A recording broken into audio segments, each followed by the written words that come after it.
Hello everyone. Today we are diving into another exciting problem from LeetCode, especially problem number 1484, titled as Count Good Nodes in a Binary Tree. So yes, you will need to be familiar with binary trees. I will be making another videos about it later. This tests our understanding of a binary trees and depth first search or DFS algorithms. Let's get started. Okay, so this is our problem. Given a binary tree root, a node x in the tree is named good. If in path from root to x there are no nodes with a value greater than x, return the good of a good nodes in the binary tree. We need to return the number. Example 1.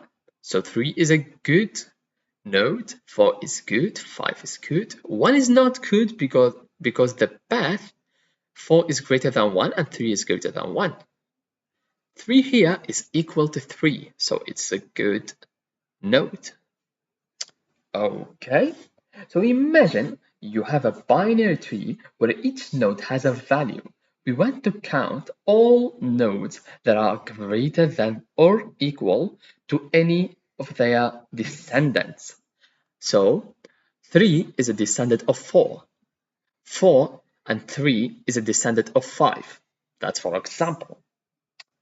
Anyways, these nodes are considered good nodes.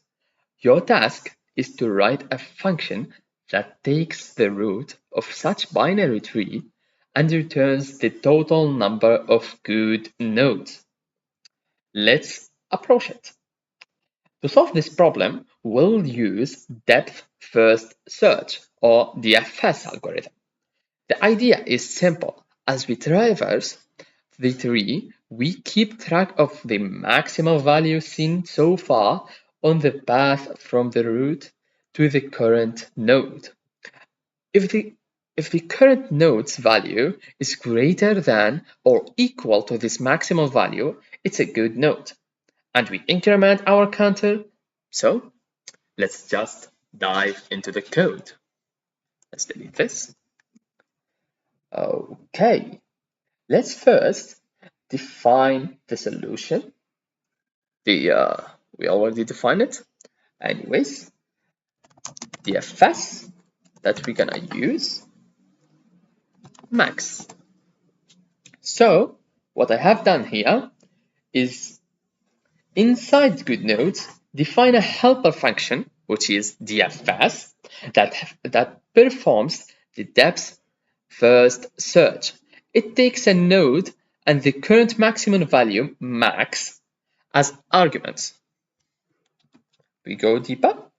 If node and node on val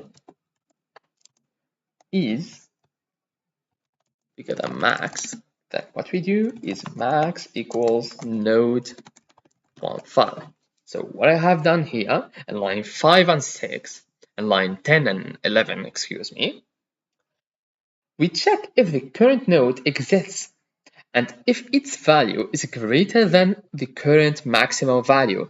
If so, update max to the current node's value. So what do we do here is return node.val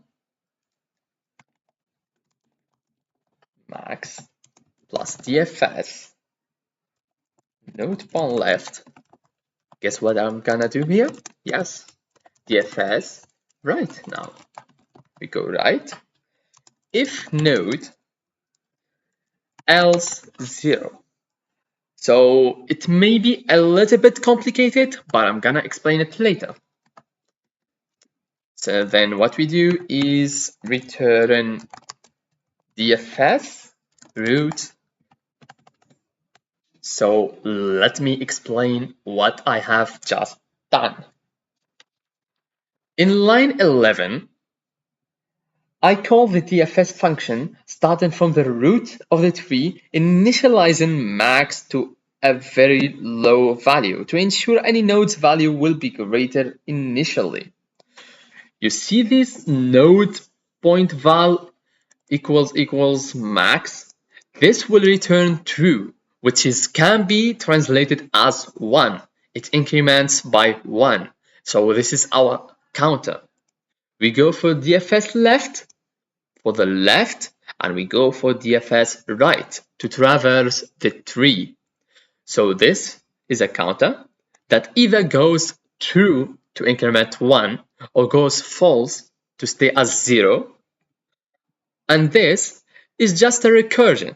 You need to be familiar with recursions to solve any tree problem. If node exists, else 0. So if node doesn't exist or null, then just go for 0. And if node exists, then return either increment and go for the other right and left until the right and left is also null. So that's what we are doing. And if the left and right is null, then the node doesn't exist. So that was it. As a conclusion, by using DFS and keeping track of the maximum value seen so far, we can efficiently count all the good nodes in the binary tree. This approach not only solves the problem, but also demonstrates a practical application of DFS in tree traversal problems. Anyways, let's submit it. Oh la la, what have I just done? I have done something wrong, let me fix it. So it really was a small problem. This max is 1x, and I named it in the argument double x, so just add an x, and it will go really well. So it is as efficient as it can get. It really beats it really beats everyone in runtime and most of program in memory. Anyways, thank you everyone for watching and have a nice day.